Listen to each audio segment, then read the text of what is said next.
اعوذ باللہ من الشیطان الرجیم بسم اللہ الرحمن الرحیم لیس البر ان تولوا وجوہکم قبل المشرق والمغرب ولكن البر من آمن باللہ والیوم الآخر صدق اللہ العظیم۔ وعن امیر المؤمنین ابی حفص عمر بن الخطاب رضی اللہ تعالی عنہ قال سمعت رسول اللہ صلی اللہ علیہ وسلم یقول انما الاعمال بالنیات وانما لكل امرئ ما نوى فمن كانت هجرته الى الله ورسوله فهجرته الى الله ورسوله ومن كانت هجرته للدنيا يصيبها او امرأة ينكحها فهجرته الى ما هاجر اليه رواه البخاری ومسلم رحمهم الله۔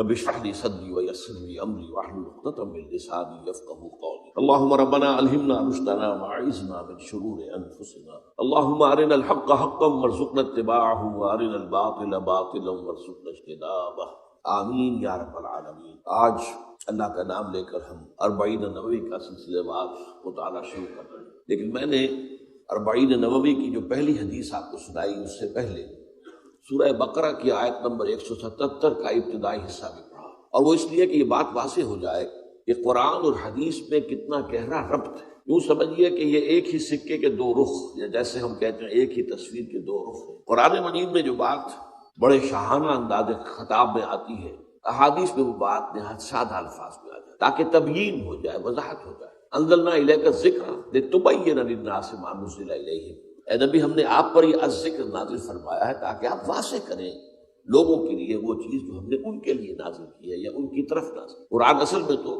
لوگوں کی ہدایت کے لیے تھا، تو حضور کے پاس تو امانت تھا۔ بہرحال یہ جو آیت ہے سورہ بقرہ کی 177، جس کو میں نے ایک عنوان دیا ہے آیت البر، اور میرے نزدیک کی قرآن مجید کی عظیم ترین آیات میں سے، طویل آیات میں سے بھی ہے، میں نے تو اس کا چھوٹا سا ٹکڑا ابتدائی پڑھا ہے، اور عظیم ترین معنی کے اعتبار سے، علم اور حکمت کے اعتبار سے عظیم ترین آیات میں سے۔ اس میں جو بات واضح کی گئی ہے وہ یہ ہے کہ عام طور پر لوگ نیکی کا جو تصور ذہنوں میں رکھتے ہیں وہ عمل کے ظاہر کے اعتبار سے، یہ کام بڑا نیکی کا کام ہے، اس لیے بھی کہ اس کے پیچھے جو موٹیو ہے وہ ظاہر بات ہے کہ ان کو معلوم نہیں ہو سکتا۔ کوئی گمان ہو بھی، خیال ہو بھی، قیاس ہو بھی، تب بھی وہ یقینی بات تو نہیں ہوتی۔ اس کا نتیجہ یہ نکلتا ہے کہ ہمارا تصور رفتہ رفتہ صرف ظاہر تک محدود ہو جاتا ہے، باطن کی طرف توجہ نہیں رہتی۔ ہر عمل کے یہ دو پہلو ہیں، ایک اس کا ظاہر ہے اور ایک اس کا باطن ہے۔ باطن میں موٹیو کیا ہے، محرک عمل کیا ہے، اور ظاہر میں وہ عمل کی جو شکل ہے وہ ہمارے سامنے ہے۔ ظاہر بھی اہم ہے، لطافت بے کثافت جلوہ آرا ہو نہیں سکتی۔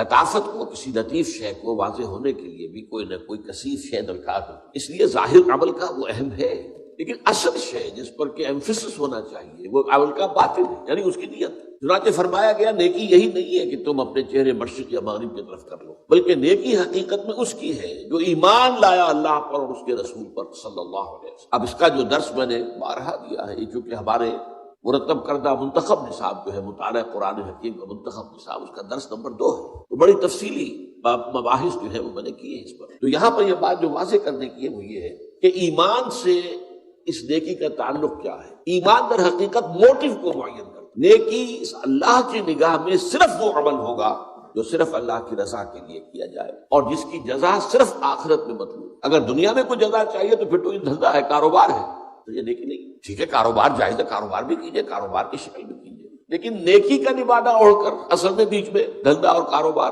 یہ چیز جو ہے یہ نہایت خطرناک اور نہایت گمراہ۔ دو ایمان۔ اس کے بعد اس آیت میں ایمان و رسالت کا ذکر بھی ہے، اجزاء اس کے، والملائکۃ والکتاب والنبیین۔ نبوت اور رسالت کے ذریعے سے نیکی کا ایک ماڈل ملتا ہے ہمیں کہ مختلف اعمال نیکی کے وہ بھی توازن کے ساتھ ایک شخصیت میں آئے، ورنہ بسا اوقات نیکی ہی کا جذبہ جو ہے وہ حد اعتدال سے تجاوز کر کے بدی کا راستہ کھول دیتا ہے۔ چنانچہ نیکی ہی کا جذبہ تھا جس نے دنیا میں رہبانیت کی شکل اختیار کی، ورہبانیۃ ابتدعوها ما کتبنا علیہم، یہ تو بدعت تھی جو حضرت عیسیٰ علیہ السلام کے جو پیروکار تھے انہوں نے ایجاد کی، ہم نے تو یہ بات فرض نہیں کی تھی ان پر، اور حضور نے فرمایا لا رہبانیت فی الاسلام۔ لیکن ظاہر بات ہے کہ رہبانیت اختیار کرنے والے کرتے تو نیکی کے لیے، لیکن وہاں نیکی غیر معتدل ہو گئی ہے، غیر متوازن ہو۔ تو توازن کے ساتھ نیکی کا ایک مکمل مجسمہ وہ محمد رسول اللہ کی ذات صلی اللہ علیہ وسلم، یہ ماڈل ہے۔ لیکن محرکات عمل کا تعلق جو ہے وہ ایمان باللہ اور ایمان بالآخرت۔ نیکی کیا اسی لیے کی جائے کہ اللہ راضی ہو جائے، اور نیکی اس لیے کی جائے کہ اخروی نجات حاصل ہو جائے، اور جزا اس کی صرف آخرت کے اندر۔ اب اس بات کو، اس حقیقت کو اس سادہ حدیث کے اندر حضور نے بیان کیا، اور اس حدیث کے بارے میں یہ بات جان لیجیے، اکثر محدثین کرام نے جو اپنے مجموعے مرتب کیے ہیں ان میں سب سے پہلے اس حدیث کا ذکر کیا۔ اس کی وجہ کیا ہے کہ محدثین بھی ایک عمل کر رہے تھے، ایک جد و جہد کر رہے تھے، ایک محنت کر رہے تھے۔ حضور صلی اللہ علیہ وسلم کی احادیث کی جمع و تدوین بہت بڑی دیکھی، پھر اس پر جرح و تعدیل، اس کے اندر بڑے خطرات تھے۔ کسی شخص کی ایسی روایت قبول نہ کر لی جائے کہ جس کے اندر فتنے کا اندیشہ ہو، جس نے کہ جھوٹ موٹ گھڑ کر کوئی بات جو ہے حضور کی طرف منسوخ کر دی۔ تو بڑی محنت طلب، مشقت طلب جد و جہد تھی۔ اس میں بھی اصل شے ان کے نزدیک جو ہے وہ نیت کا معاملہ ہے۔ یہاں اسی لیے اس حدیث کو سب سے پہلے لاتے ہیں کہ اس مجموعے کے مرتب کرنے میں اللہ کرے کہ ہماری نیت میں سوائے اللہ کی رضا اور آخرت کی جزا کے اور کوئی شے شامل نہ ہو۔ اب اس حدیث کے راوی ہے امیر المومنین ابی حفص، حضرت حفصہ رضی اللہ تعالی عنہ، حضرت عمر کی صاحبزادی تھی اور حضور کی زوج محترمہ۔ تو ابو حفص گویا کہ کنیت ہے حضرت عمر۔ اور امیر المومنین ابی حفص عمر بن الخطاب رضی اللہ تعالی عنہ قال سمعت رسول اللہ صلی اللہ علیہ وسلم یقول، انہوں نے فرمایا کہ میں نے سنا، بلکہ میں اضافہ کروں گا میں نے خود سنا اللہ کے رسول کو یہ فرماتے ہیں صلی اللہ علیہ وسلم۔ اصل میں بعض اوقات روایت شروع ہو جاتی ہے عن فلاں، اب عن فلاں ان سے روایت کیا گیا، اب یہ یقین سے نہیں کہا جا سکتا کہ انہوں نے یہ خود حضور سے سنا، یہ بھی تو ہو سکتا ہے کسی اور صحابی نے انہیں سنا دیا ہو، لہذا براہ راست وہ خود سامع نہ ہو سکتا ہے، امکان۔ جب عن سے بات ہو جائے گی صرف تو پھر وہ بات کافی نہیں ہوگی۔ یہاں یہ ہے کہ فرمایا قال سمعت رسول اللہ صلی اللہ علیہ وسلم یقول، میں نے خود سنا اللہ کے رسول صلی اللہ علیہ وسلم کو فرماتے ہوئے۔ اب یہ مطلب ہے آگے جو حدیث، انما الاعمال بالنیات، اعمال کا دار و مدار نیتوں پر ہے۔ یہاں اگرچہ اعمال کا لفظ جو ہے عام آدمی سمجھے گا کہ عام ہے، عمل نیکی کا بدی کا نہیں۔ عربی زبان میں جو دو لفظ ہیں عمل اور فعل، فعل کی جمع افعال، عمل کی جمع اعمال، ان کے استعمال میں یہ فرق ہے قرآن و حدیث کے حوالے سے۔ اگر ہم سمجھیں کہ عمل کہتے ہیں اس کام کو جس میں مشقت لگتی ہو، محنت طلب ہو، جس کے بعد انسان تکان محسوس، اسی لیے قرآن مجید میں عاملۃ ناصبہ، بعض چہرے ہوں گے قیامت کے دن جن پر تکان طاری ہوگی، اس لیے کہ وہ ایگزاسٹڈ ہوں گے، اس کے لیے لفظ ہے عاملۃ ناصبہ تصلی نارا حامیہ، اور یہ وہ لوگ ہوں گے کہ جو دہکتی ہوئی آگ کے اندر، تپتی ہوئی آگ کے اندر داخل ہو۔ تو یہاں اصل میں گفتگو جو ہے وہ نیکی کے بارے میں ہو رہی ہے، اعمال۔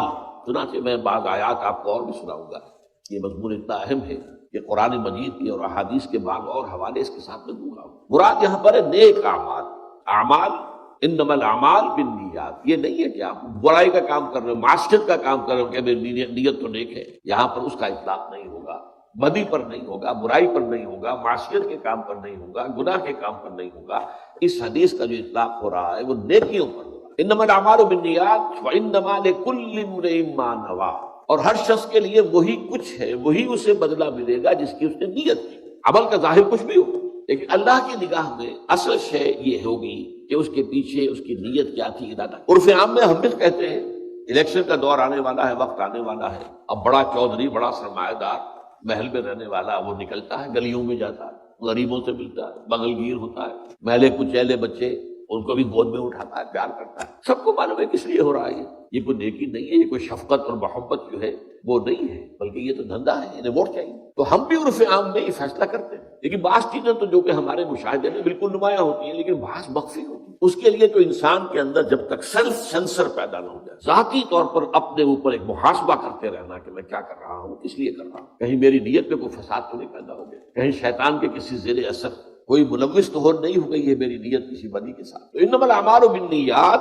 وانما لکل امرئ ما نوى، جو کچھ اس نے نیت کی ہوگی وہی ملے گا، وہ نہیں کہ جو ظاہر سے اس کے عمل کے سامنے آ رہا ہے۔ دنیا میں آپ کا معاملہ اور نیکی کا کام ہے، اب کسی نے بڑی فاؤنڈیشن بنا دی ہے، اس سے جو ہے وہ لوگوں کو خیر پہنچ رہا ہے، اب کیا معلوم اس کی نیت کیا تھی۔ سرکار دربار میں رسائی کی اور اپنے انکم ٹیکس کے معاملات کے اندر جو ہے وہ چھوٹ ووٹ حاصل کرنا، یہ مقصد تھا یا کیا تھا اللہ جانتا ہے۔ لیکن یہ ہے کہ وہ کام دنیا میں تو ہم کہیں کہ نیکی کا کام ہے، بڑا اچھا کام ہے، لیکن یہ کہ اللہ تعالیٰ کے ہاں اس کا معاملہ سارا نیتوں کے حوالے سے طے ہو۔ اب ایک مثال دی حضور نے صلی اللہ علیہ وسلم، فمن كانت ہجرته الى اللہ ورسولہ فہجرته الى اللہ ورسولہ، تو جس شخص کی ہجرت ہوئی ہے اللہ اور اس کے رسول کی جانب، تو اس کی جو ہجرت ہے وہ اللہ اور اس کے رسول ہی کے حساب میں شمار۔ ہجرت کیا تھی؟ حکم ہو گیا تھا کہ اب مکے کو خیر بات کہو اور مدینے پہنچ، اہل و عیال کو چھوڑنا پڑے، مکے کے بھیڑیوں کے رحم و کرم پر چھوڑو۔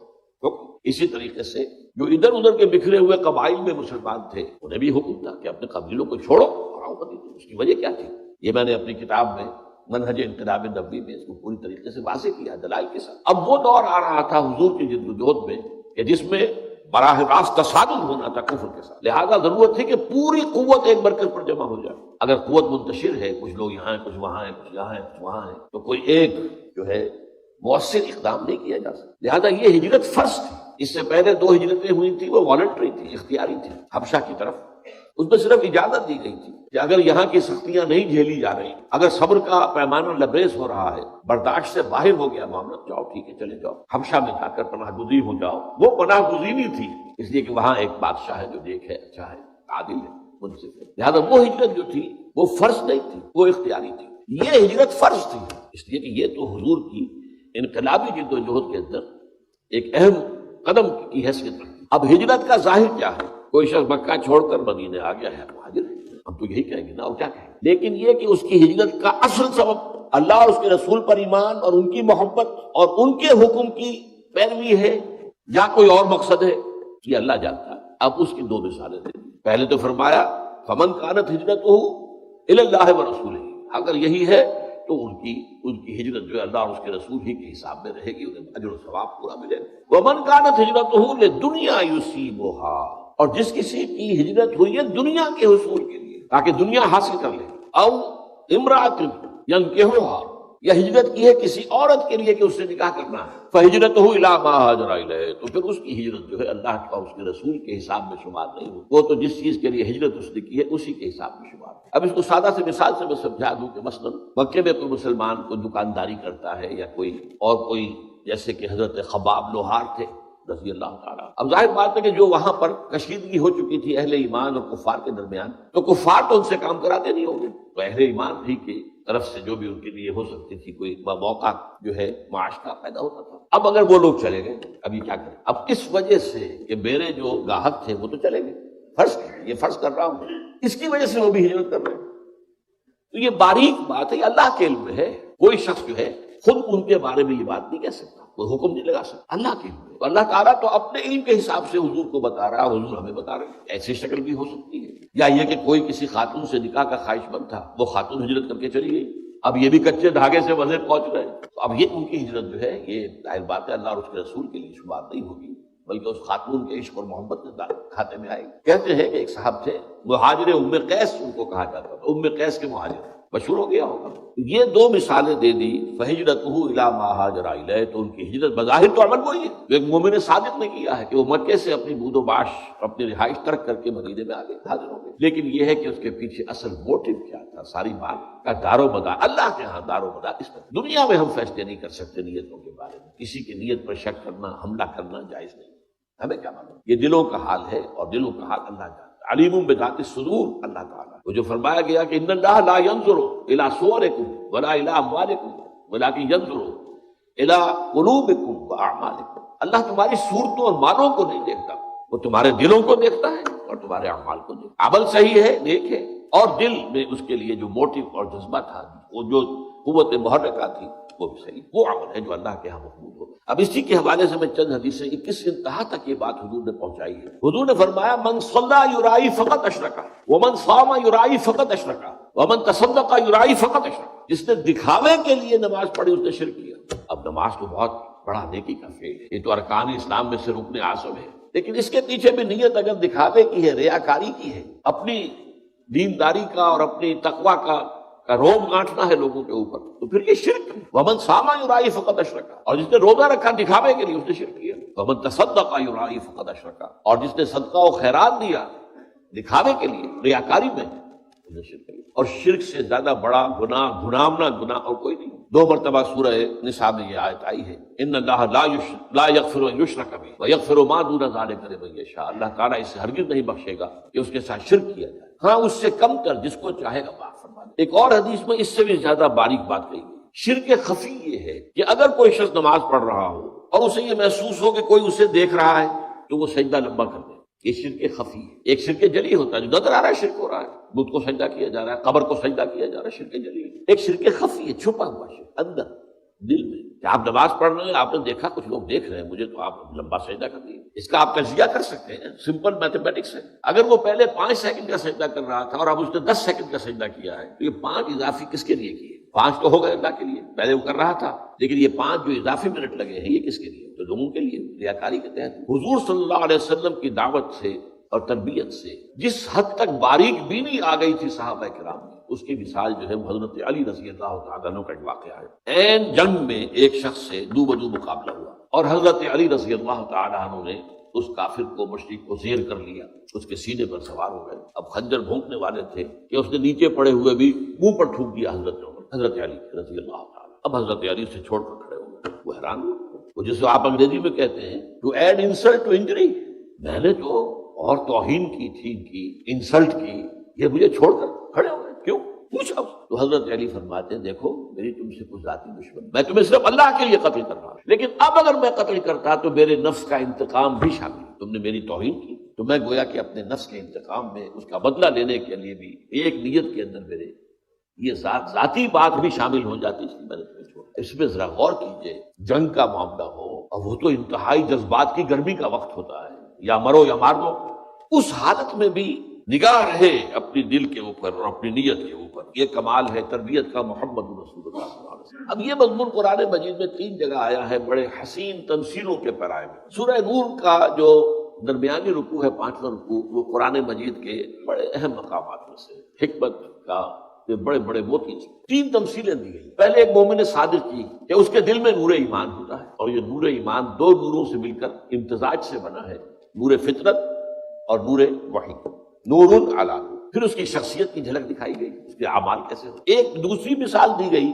ایک ایسے شخص کی جس کے دل میں ایمان تو نہیں ہے لیکن کچھ وہ نیکی کے کام کرتا ہے، کھانا کھلاتا ہے غریبوں کو، مساکین کو، کچھ اور کرتا ہے۔ اس کی مثال کیا ہے؟ ایمان کے بغیر یہ کام جو کر رہا ہے اس کا، اب وہ اگر فرض کیجئے قیامت کے دن جب بعث بعد موت ہو جائے گا تو اسے یاد آئے گا میں نے نیکیاں بھی بہت کی تھی، مجھے کچھ نہ کچھ اجر تو یہاں ملنا چاہیے۔ اس کی تمثیل ہے جو میں آپ کو سنانا چاہتا ہوں۔ والذین کفروا اعمالهم کسراب بقیعة یحسبه الظمآن ماء، جن لوگوں کے اندر کفر ہے، جنہوں نے اللہ اور آخرت کو نہیں مانا، ان کے اعمال، ان کی نیکیاں سراب کے مانند ہیں، جیسے کہ صحرا میں دور سے پانی نظر آتا ہے، پانی نہیں ہوتا، مراج، سراب۔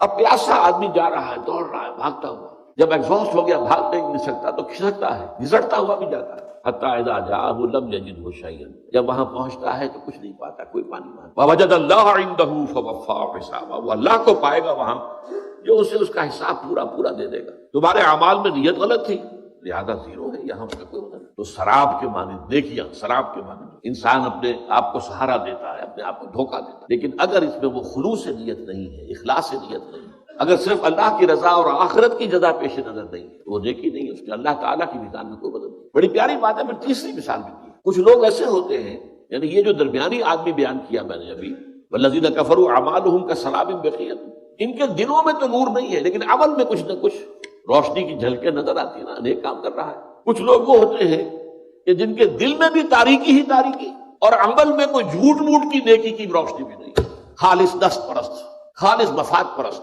کسی خیر کے لیے، کسی نیکی دکھانے کے لیے بھی نہیں۔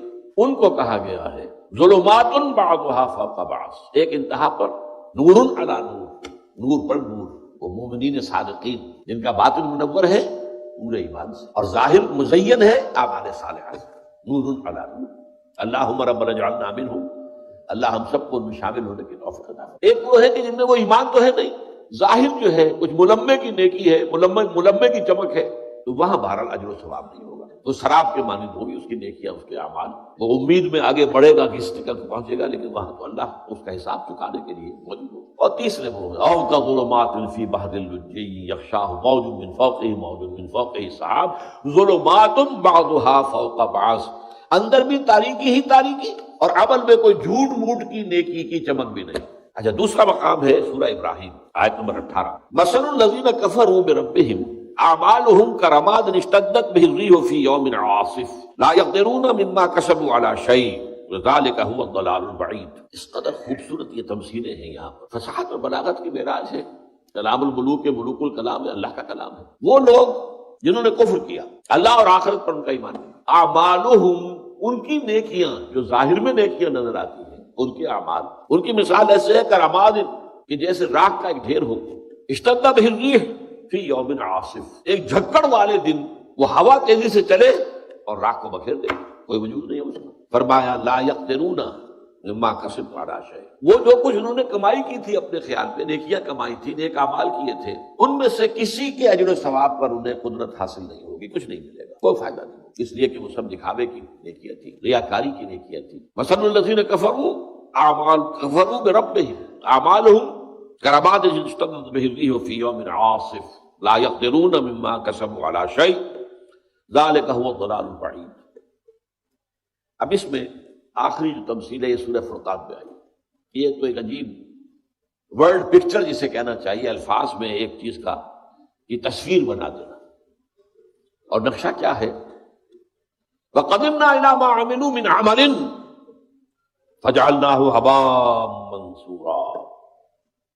انہی کفار کا ذکر ہو رہا ہے کہ انہوں نے اپنے خیال میں بڑے بڑے اعمال کیے ہوئے تھے، بڑے غریبوں کو کھانے کھلائے تھے، جیسے کہ ابو جہل نے کہا تھا جب اس سے کہا گیا کہ کیا تمہارے خیال میں محمد جھوٹ بول رہے ہیں صلی اللہ علیہ وسلم، یہ دعویٰ کر رہے ہیں کہ ان کے پاس وحی آئی ہے، وہ اللہ کے نبی ہے، کیا جھوٹ بول رہے ہیں؟ کہا نہیں، انہوں نے کبھی جھوٹ نہیں بولا۔ تو پھر مانتے کیوں نہیں؟ اس نے کہا ہمارا اور بنو ہاشم کا ایک مقابلہ چل رہا تھا، انہوں نے غریبوں کو کھانے کھلایا، ہم نے ان سے بڑھ کر کھانے کھلایا، انہوں نے حاجیوں کی خدمت کی، ہم نے ان سے بڑھ کر خدمت کی، تو ابھی تک تو ہم کندھے سے کندھا ملا کر آ رہے ہیں، اب ان کی نبوت مان لیں۔ ظاہر بات ہے محمد کون ہے صلی اللہ علیہ وسلم؟ ہاشمی ہے نا، بنو ہاشم میں سے، اگر نبوت مان لیں ان کی تو ہم تو ہمیشہ کو غلام ہو جائیں گے، یہ گوارا نہیں۔ تو ان کے ہاں نیکی جو ہے وہ باہمی مسابقت میں بھی، دکھاوے کے اندر بھی تو نیکی کے اندر ہوتا، آگے سے ایک دوسرے سے آگے نکلنا تاکہ زیادہ شہرت ہو جائے، زیادہ تعریف ہو، زیادہ ڈنکے بج جائیں ان کی سخاوت کے، ان کی نیکی کے۔ تو یہاں فرمایا وَقَدِمْنَا إِلَىٰ مَا عَمِلُوا مِنْ عَمَلٍ، یہاں من عمل کا لفظ جو آیا ہے وہ اس اعتبار سے سمجھ لیجئے کہ تنکیر جو ہے نکرہ، تنکیر تفخیم کے لیے، وہ جو بڑے بڑے عمل انہوں نے کیے ہوں گے، ہم آگے بڑھیں گے ان کی طرف، ان اعمال کی طرف۔ اس میں نقشہ جو ہے وہ سمجھ لیجئے جیسے فٹ بال کھیلنے والا، بلا تشبیہ میں بات سمجھانے کے لیے کہہ رہا ہوں، وہ دوڑ کر آتا ہے، ہٹ لگاتا ہے، کک کرتا ہے بال کو، اسی طریقے سے قدمنا الی ما عملوا، ہم آگے بڑھیں گے ان کے اعمال کی طرف، اور وہ عمل بڑے بڑے اعمال ان کے خیال میں بڑی نیکیاں، فجعلناہ ھباء منثورا، ہم اسے کر دیں گے گرد و غبار پھیلا ہوا، پھیل کے جیسے وہ راکھ منتشر ہو گئی ہے، گرد و غبار منتشر۔ یہ تین تمثیلیں جو ہیں قرآن مجید میں اس ریاکارانہ نیکی کے لیے، اور ان سب کے لیے سادہ ترین تشریح اور تفسیر اور تبیین وہ حضور کی حدیث ہے، اور یہی رشتہ میں آپ کو سامنے لانا چاہتا تھا کہ قرآن اور حدیث کا رشتہ کیا ہے، تعلق کیا ہے۔ انما الاعمال بالنیات وانما لکل امرئ ما نوی فمن كانت ہجرته الى اللہ ورسولہ فہجرته الى اللہ ورسولہ ومن كانت ہجرته لدنیا یصیبها وامرأة ينکحها فہجرته الى ما ہاجر الیہ۔ اب اس گفتگو سے آج کی ایک بہت اہم مسئلہ جو ہے وہ بھی حل ہوتا ہے۔ ہمارے نوجوان پوچھتے ہیں یہ جو کفار اتنے بڑے بڑے نیکی کے کام کرتے ہیں تو کیا انہیں کوئی اجر و ثواب نہیں ملے گا؟ یہ ہندو پن کے کام کرتا، اسے پن کہتے تھے، ثواب کا کام۔ اب ایک شخص تھا گنگا رام، اس نے اتنا بڑا ہسپتال بنا دیا، ظاہر بات ہے کہ عام آدمی تو متاثر ہوتا، یا یہ کہ یورپینس ہیں، امریکنس ہیں، انگریز ہیں، عیسائی ہیں، وہ بھی بڑے کام کرتے ہیں، ادارے قائم کرتے ہیں، بڑے نیکی کے کام، بڑے بڑے کام، تو ان کے اعمال کی کوئی قدر و قیمت نہیں ہوگی۔ یہ مسئلہ حل ہو گیا۔ وہ کیوں کرتے ہیں یہ سوچنا پڑے گا۔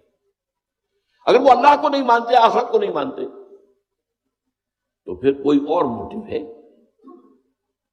کوئی دکھاوا ہے، کوئی ریاکاری ہے، کوئی شہرت کا حصول ہے، کوئی سرکار دربار میں رسائی کا اس کو ذریعہ بنانا ہے، کوئی نہ کوئی چیز تو ہوگی۔ انسان کا کوئی عمل جو ہے بغیر کسی مقصد اور نیت کے تو نہیں ہوتا۔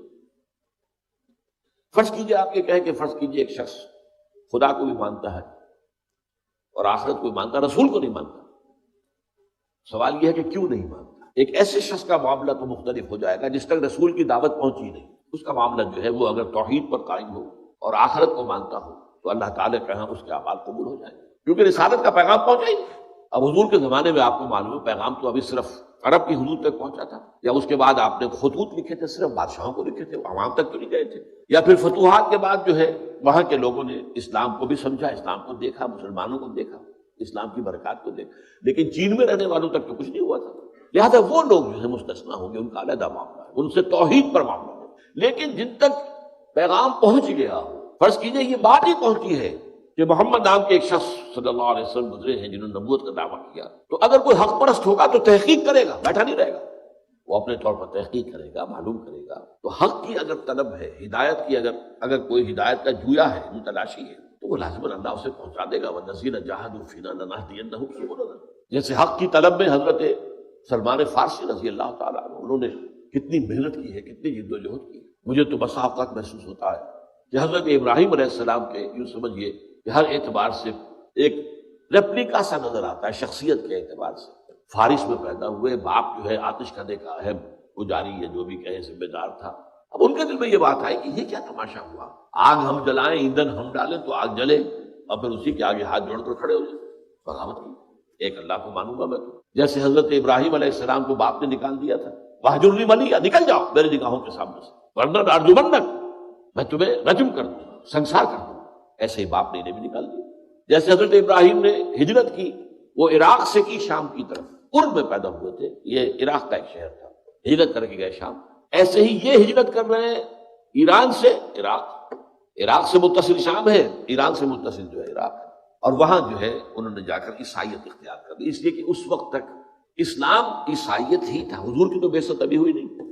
جب تک حضور کی بعثت نہیں ہوئی، حضرت مسیح ہی کا دور نبوت و رسالت جاری، عیسائی ہو گئے۔ اب وہ عیسائی راہبین کے پاس علم حاصل کرنے کے لیے، تربیت حاصل کرنے کے لیے، ایک کے پاس رہے، اس کے انتقال کا وقت آ گیا تو فرمایا کہ میری تو ابھی تسلی نہیں ہوئی، اطمینان نہیں ہوا، میرے طلب علم کو سیری ابھی نہیں ہوئی۔ اس نے پتہ دیا کہ اچھا اب جاؤ فلاں راہب کے پاس چلے جاؤ، وہاں پہنچ گئے، وہاں زیر تربیت و تعلیم رہے، تو اس کا بھی وقت آ گیا، وہی بات دہرائی۔ تب اس نے کہا کہ میرا علم مجھے بتا رہا ہے کہ جنوب کی طرف کھجوروں کی سرزمین میں نبی آخر الزماں کا ظہور ہونے والا ہے۔ عیسائیوں میں اس وقت تک بڑے حق پرست لوگ موجود تھے حضور کے زمانے تک، آج کی عیسائیت ختم ہو چکی ہے۔ وہ جو سائمن کے پیروکار تھے، شمعون کے، وہ موحدین تھے۔ آج کی عیسائیت پالزم ہے، سینٹ پال کے یہ سب کے سب جو ہے پیروکار ہیں، جس نے تسنید ایجاد کی ہے اور جس نے شریعت جو ہے موسوی کو ساقط کیا۔ اس اعتبار سے اس وقت تک جو ہے وہ لوگ موجود تھے جو صحیح حضرت عیسیٰ علیہ السلام کے پیروکار تھے۔ آپ کو معلوم ہے حضور کو بچپن کے اندر پہچان لیا تھا ایک عیسائی راہب نے، بحیرہ راہب، جب ابو طالب کے ساتھ اپنے چچا کے ساتھ وہ ایک قافلے کے ساتھ گئے ہیں، اور اس نے پہچان لیا اور اس نے کہا ابو طالب سے اس کو حفاظت کرنا، کہیں یہودیوں نے ان کو پہچان لیا تو انہیں قتل کر دیا۔ تو عیسائیوں میں تھے ایسے حق پرست اور حق کا علم رکھنے والے، تو اس لیے اس نے کہا کہ جاؤ، میرا علم بتا رہا ہے کہ نبی آخر الزماں کا ظہور اب قریب ہے، اور وہ ہوگا جنوب کی طرف کھجوروں کی سرزمین۔ حضرت سلمان نے رخت سفر باندھا اور ایک قافلہ جو جا رہا تھا مدینے کی طرف اس میں شریک ہو گئے۔ ڈاکوؤں نے ڈاکہ ڈالا، جو کچھ تھا لوٹ لیا، ان کو گرفتار کر کے اور غلام بنا کر بیچ دیا۔ خریدا ایک مدینے کے یہودی نے، مدینے پہنچ گئے، اس کو کہتے ہیں طلب صادق۔ لیکن ظاہر بات ہے کہ اب غلامی کی بیڑیاں جو ہیں وہ پاؤں میں پڑی ہوئی ہیں، آگے تو نہیں جا سکتے۔ سن رہے ہیں کہ مکے میں ایک شخص نے دعویٰ کیا ہوا ہے، لیکن جائے کیسے؟ اب یہ کہ حضور خود تشریف لے آئے ہجرت فرما کر۔ میں کہا کرتا ہوں کہ یہاں کنواں جو ہے وہ چل کر پیاسے کے پاس گیا، حضور پہنچے صلی اللہ علیہ وسلم۔ اب انہوں نے اپنے مالک سے کچھ کھجوریں حاصل کی اور لے کر پہنچ گئے حضور کی خدمت میں۔ آپ نے پوچھا کیا ہے؟ یہ صدقہ ہے، آپ کے لیے لایا ہوں۔ میں صدقہ میں نہیں لیتا، یہ غریبوں کا حق ہے، تقسیم۔ اور یہ بات بتائی تھی اسی راہب نے کہ یہ ان کی جو نشانی ہوگی، صدقہ قبول نہیں کریں گے، ہدیہ قبول کر لیں گے۔ کچھ دنوں کا بیچ ڈال کے پھر کچھ کھجوریں لی، پھر پہنچے، کیا ہے؟ یہ ہدیہ ہے آپ کے لیے، ہدیہ قبول ہے، ایمان ہے۔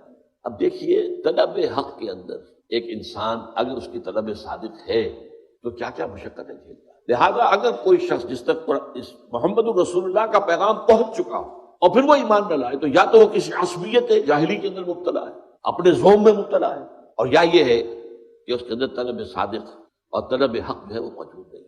بہرحال آج کی اس حدیث کے حوالے سے چند باتیں آپ کے سامنے آ گئی ہیں. اللہ تعالی ہمیں بھی توفیق دے کہ ہمارے تمام اعمال ان میں خلوص اور اخلاص، ان کی روح جو ہو وہ خلوص اور اخلاص ہو، اس میں اللہ کی رضا ہمارے پیش نظر ہو اور صرف آخرت کی جزا اور فلاح. اقول قولی ھذا واستغفر اللہ لی ولکم ولسائر المسلمین والمسلمات. مصطفیٰ مصطفیٰ